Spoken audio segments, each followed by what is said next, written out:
alaykum aziz hamyurtlar. Moskvadan Toshkentga navbatdagi avtobusimiz mana Passatga qo'yildi. Kimdagi Moskva shahridan Toshkentga, ona vatanimizga ketmoqchi bo'lsa, bemalol ketishingiz mumkin. Bundan tashqari qozog'istonlik ta'mirlarim, bovurlarim, sizlar ham biz через Qozog'iston yurganimiz uchun ushbu avtobuslardan foydalansanglar bo'ladi.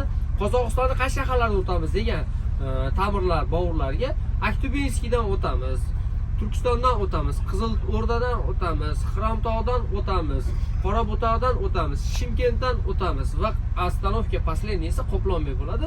Qoplonbekdan biz o'zimiz ona vatanga kirib, Toshkentga avtovokzalga yetib boramiz. Kimdan kim shunday komfortabelniy avtobuslarda ketmoqchi bo'lsa, reyslar har kun amalga oshirilyapti, akalar, ukalar. Biletlar narxlari hozirgi kunda samolyotda biletlar ko'tarilganicha ozgina oshib qoldi.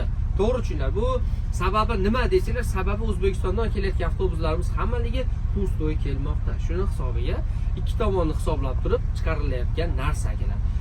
Bundan tashqari dokumentda muammosi borlar, registratsiyasini prostrochka qilganlar, migratsion kartasini yo'qotib qo'yganlar, endi nima qilsam ekan, deport bo'lamanmi degan ukalarimizga bir oylik patent to'lov, ya'ni 8900 rublni cho'ntakka solamiz, 3000 dan 6000 gacha rasxodimiz bor, qolganini cho'ntakka qoladi.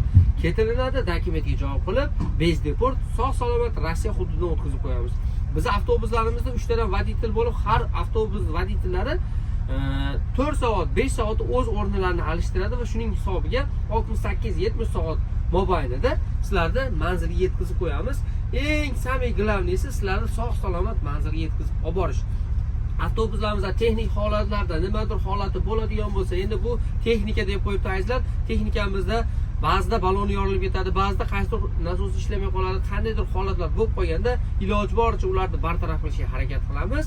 Bundan tashqari qolgan hamma komfortabelniy, hamma komfortlarni sizlarga tavsiya qilishga harakat qilamiz azizlar. Kimdan kim shunday komfortabelniy avtobuslarga ketmoqchi bo'lsa, ishonchli nomerlar ekranda turibdi, bemalol murojaat qilib o'z joylarini band qilib ketsanglar bo'ladi.